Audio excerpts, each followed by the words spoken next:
Dios les bendiga, soy el pastor Gilberto Gutiérrez de la Iglesia Bautista Ores de México DF. Me da mucho gusto saludarlos en este martes 3 de octubre de 2017. Estamos con el final del Salmo 132, en la quinta parte, la maravillosa aventura de buscar a Dios. Plegaria por bendición sobre el santuario, cántico gradual, dice en el título, en la Biblia. Este salmo nos desafía a buscar a Dios reconociendo que Él nos ha buscado primero. Y nuestra búsqueda no es sino una respuesta lógica a su gracia que se nos revela.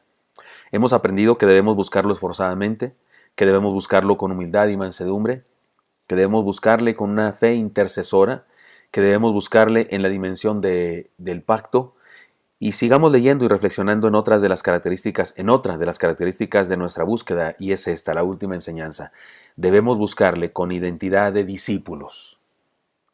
Les explico, el salmista ha estado hablando con Dios, suplicándole bendición para su pueblo, y ahora nos habla de la razón por la que se ha explayado, se ha servido con la cuchara grande pidiéndole a Dios cosas.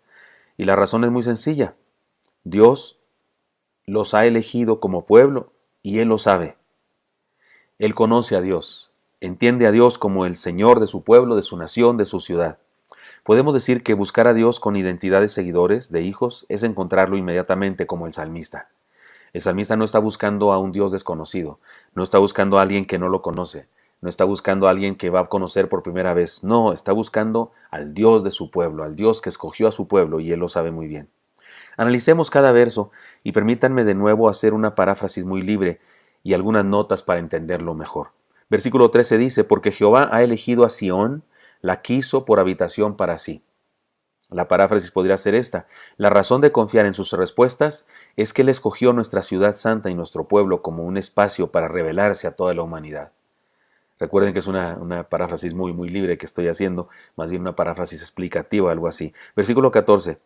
Este es para siempre el lugar de mi reposo que habitaré porque la he querido. La paráfrasis que les propongo es esta. Y dijo, aquí buscaré y me encontraré con los seres humanos. Este será el centro de mi proyecto de salvación por siempre, y lo hago así porque esa es mi voluntad.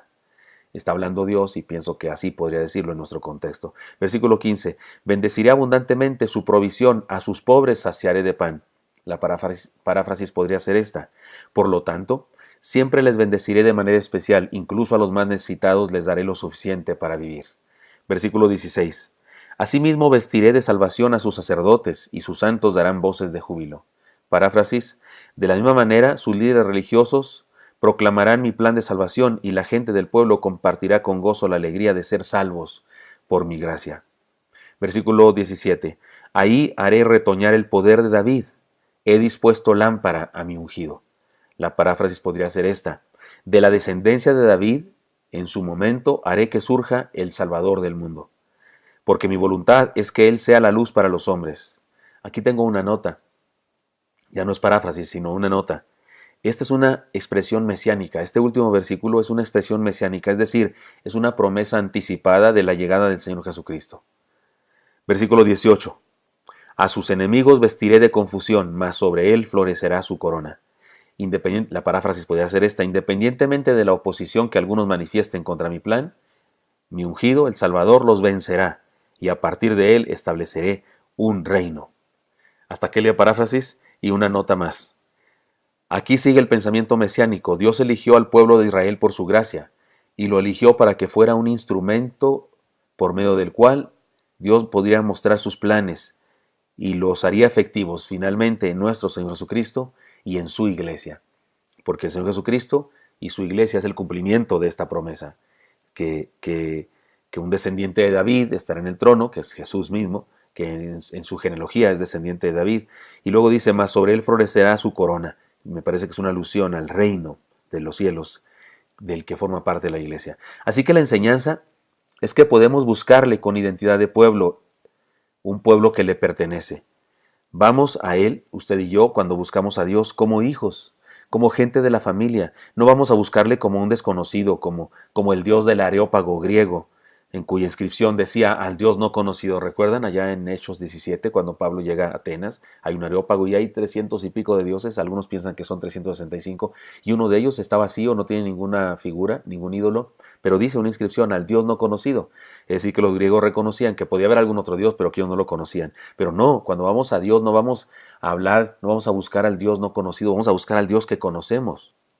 Nos acercamos a Él porque le conocemos, porque Él se nos ha revelado, porque sabemos de su carácter, incluso conocemos muchos de sus nombres que hacen alusión a su naturaleza y su personalidad divina. Miren, le voy a decir algunos de los nombres del Antiguo Testamento y del Nuevo Testamento para nuestro Dios. Yahvé o Yahweh, Jehová, el que es por sí mismo. Elohim, el Dios soberano. El Roí, Él es mi pastor. El Olam, Dios del principio y fin, o Dios eterno. El Shaddai, el Todopoderoso, el Dios de la abundancia. El Roí, el Dios que me ve. El Yon, Dios altísimo. Sabaoth, Dios de los ejércitos. Adonai, Señor y dueño. Rafa, el sanador. Nisi, Él es mi bandera. Jireh, el proveedor. Shalom, el Dios de paz. Y en el Nuevo Testamento también se revela el carácter del Señor Jesucristo, Dios mismo hecho un hombre, con algunos nombres más, como Emmanuel, Dios con nosotros. Jesús, que quiere decir el Salvador, el Maestro, el Siervo, el agua de vida, el pan del cielo, el amigo, el médico, la luz, el Cordero de Dios, el intercesor, solo por mencionar algunos de los nombres de Dios en el Antiguo Testamento y algunos de los nombres de Jesús en el Nuevo Testamento. Y no se trata solo de que conocemos los nombres de Dios en el idioma original de la Biblia, particularmente con los nombres del Antiguo Testamento. Eso no es lo más importante. Lo más importante es que conocemos su carácter, porque estos nombres tienen que ver con su carácter, con quién es Él. Y entendemos quién es Él, y más importante aún, es que lo experimentamos como tal. Experimentamos al Señor justamente como lo que es, Señor de nuestra vida. Lo experimentamos como Salvador, como sanador, como protector, como pastor. Y si lo experimentamos de ese modo, entonces acercarnos a Él con identidad de discípulos es de lo más sencillo, porque ya lo conocemos y Él ya nos conoce. Permítanme, tolérenme este ejemplo. Soy predicador del Evangelio, soy conferencista y a menudo predico en congresos, retiros y regularmente pues la gente que me escucha son muchos y yo no soy más que uno, ¿no?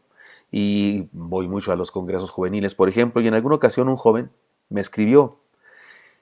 Y para que yo lo identificara, me dijo todos los datos. Me dijo su nombre, de dónde era, en qué congreso me había conocido. Me recordó que me había pedido mis apuntes del sermón y mi gafete de conferencista. Me recordó que me había hablado de su llamamiento y de su interés por ser predicador, pastor y conferencista como yo. Me recordó me pidió que orara por él y me recordó que oré por él y sus planes futuros. Incluso le dije una especie de profecía, no porque yo sea profeta ni porque tuve una revelación, sino que él decía que quería ser pastor y ser conferencista. Y le dije, un día usted y yo vamos a dar una conferencia en algún congreso juvenil bautista, los dos, no que los dos diéramos la misma conferencia, sino que en el mismo congreso diéramos conferencia, por cierto, lo cual se cumplió finalmente hace algunos años, porque este joven ya es un viejo, es un amigo mío, es un querido amigo mío, compañero del ministerio.